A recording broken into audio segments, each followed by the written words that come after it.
God, what a just super neat game. Today's video is going to be a requested video from one of my Discord DMs, and the game in question is Attack on Kaiju 2. Now, I'll admit that the first time that I heard of this, I immediately assumed that it was some sort of Attack on Titan ripoff game, and the other hugely requested Attack on Titan game is eventually going to come to the channel whenever I actually get around to playing the damn thing. Yes, guys, I know all about Freedom War. Trust me. Either way, when I initially heard about this, I thought it was an Attack on Titan game, didn't think too much of it, put it off for like 2 weeks, finally got around to playing it now, and I mean, this is like perfect. Seriously, there's so little for me to be upset about or complain about or have issues with that it's like almost staggering.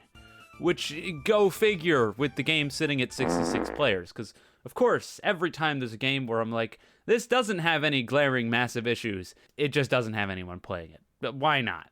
Anyways, I guess the best thing we can do is just chronicle through all the good things that the game does, because, as it stands, there's really only one thing that I can get upset about, and it's also one of those things that pretty much present in a lot of these games, if not all of these kinds of games that I play. Regardless, booting up Attack on Kaiju 2, and you've got a big old tutorial button. So let's talk about the tutorial, because, well, it's pretty much perfect. Attack on Kaiju 2 isn't an incredibly complex game, but it does have plenty of systems that it would be good to have a tutorial to know how all of them work. And that said, obviously, there's a tutorial here. It teaches you pretty much everything you want to know, from controls for the defending team to controls for the Kaiju team, as well as talking about all the different mechanics that'll come with playing as the Kaiju and the defenders. Like I said, it's once again one of those things where I can't really talk about it too much at length because it just does exactly what a tutorial should do.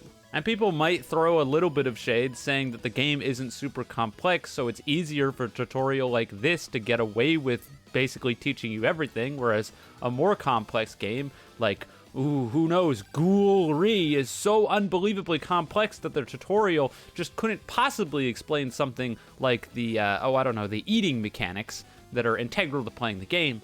But this isn't about that shitty game. This is about a good game, so let's get off that topic. Either way, finishing up the tutorial, it'll send you back to the main menu, and you can pick between two different game modes, free roam or classic mode. I don't know if free roam was bugged, or if there just literally was 0 people playing it, and therefore it couldn't get started, but the only choice that I had to play when it came to this game was classic mode, which probably wasn't that big of a deal, because free roam doesn't sound very interesting anyway. It appears to just be an open map where you can pick whatever you want and goof around a little bit. Classic mode, on the other hand, is fantastic, and it's basically a mosh pit of a whole bunch of different game modes that you can play that vary up who you play as, how you play, etc. Because on a baseline level, Attack on Kaiju 2 is a game where you have a kaiju or a monster roaming around, and the defenders need to take them out and kill them.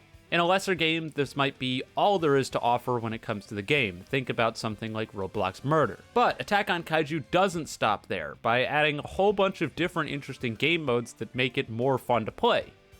Things like a Last Kaiju Standing, where it's a free-for-all between a whole bunch of different kaiju and you have one life, and you need to fight amongst yourselves to see who's, well, the last one standing. Or a Defender Deathmatch, where you take a whole bunch of Defender vehicles and slam them up against each other to see who can come out on top. And then, of course, there ends up being the more standard game modes where it's a whole bunch of defending vehicles against a kaiju. But really what it comes down to is the fact that there's so many different ways that these two different factions can interact with each other versus each other, against each other, mixed in between. It's super, super cool to see, and it's just fun to play.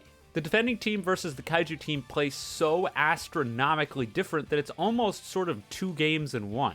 Defenders, surprise, surprise, rely a whole lot on projectiles and don't have a lot of health, so generally speaking, they're a lot easier to kill, albeit in all of the game modes that feature defenders, because they're so much more fragile and do so much less damage, they either have unlimited or multiple respawns in order to take down a kaiju. Playing as the defending team is more reminiscent of playing a game like War Thunder or World of Tanks. Whereas on the flip side, playing as a kaiju is more akin to a very sluggish, more large-scale version of a fighting game. Here you've got your standard fighting game mechanics like M1 attacks, heavy punches that can break blocks, and the ability to deflect projectiles back at the person who sent them to you. It's this asymmetrical gameplay that can keep things interesting, because you might be really good as the Kaiju, but when it comes down to playing as a defender, it might be a weaker aspect for you.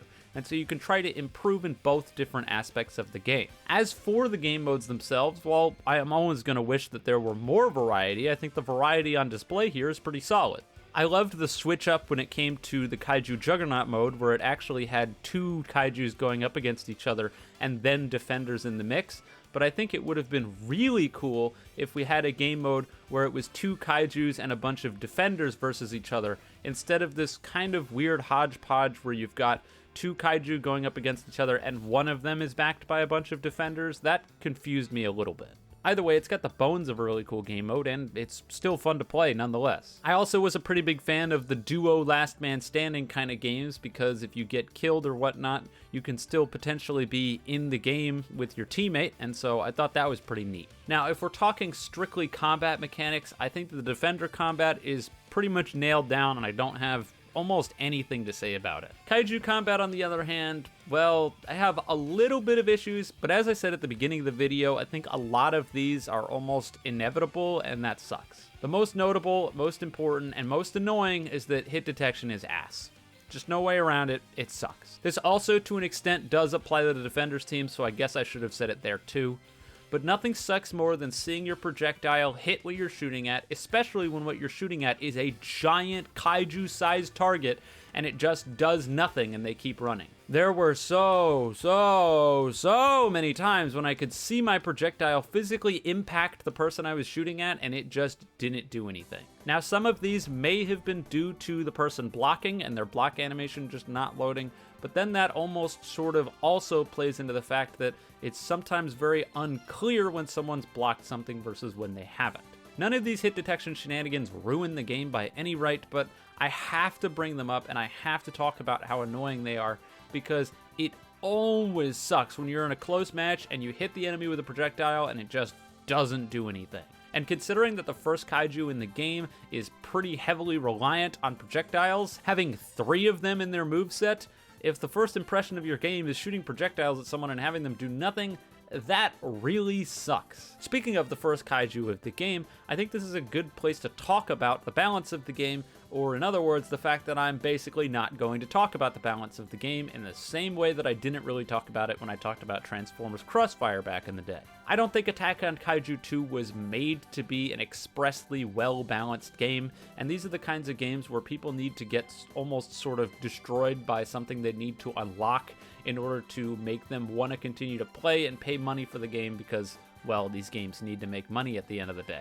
That being said, at least from what I saw, while the balance is definitely questionable in a lot of areas, and there's definitely some cheese that can be done, for example, deciding to camp in one of the last man standing modes, just breaking buildings until you can get your ultimate, which makes you incredibly powerful, something that I saw some people abusing and was a real shame when they did. What I can say about the balance is that, at the very least, the first things that you get in the game are by no means paperweights, and I think that can be seen by the fact that I was able to kick some ass with this stuff. The first Kaiju in the game is very intuitive. I think there was another one unlocked, but I never really got around to using it because I liked the first one quite a bit. And when it comes to the tank, that thing's a powerhouse. Assuming you can land your shots, it's doing a lot of damage. And nothing was more clear to me on how important that damage was when one of the things that I decided to unlock in the game was the fighter jet. And this thing, when it comes to damage, is it's pretty abysmal. It's not good at all.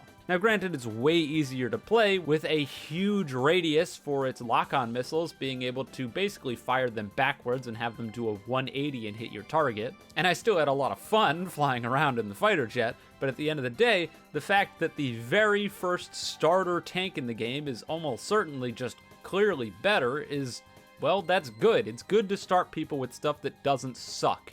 And I've played too many games where that isn't the case. I was worried about it here, and that didn't prove to pass. And really, I mean, I suppose that's it. There isn't a whole lot else for me to say because, like I said, game was fun. I hope people play it. Sitting at around 66 active, it's not super dead, so you can definitely find lobbies. There's probably going to be a demon or two in those lobbies who can make your life difficult, but the thing is that even in rounds where I didn't win, and I wasn't even close to winning, I still had a good amount of fun playing, and I think you will too. So as always, the link for this game will be in the description if you want to give it a shot. I know I don't have the huge reach that I wish I had to promote these kinds of games, but at the very least I hope I can send a couple of you over there to try it out. Either way, that wraps up today's video, so I hope you enjoyed it. If you did, you can leave a like and subscribe, do all that kind of stuff. If you didn't, don't. And with all that being said, have a wonderful day night wherever you are, and I'll see you guys next time.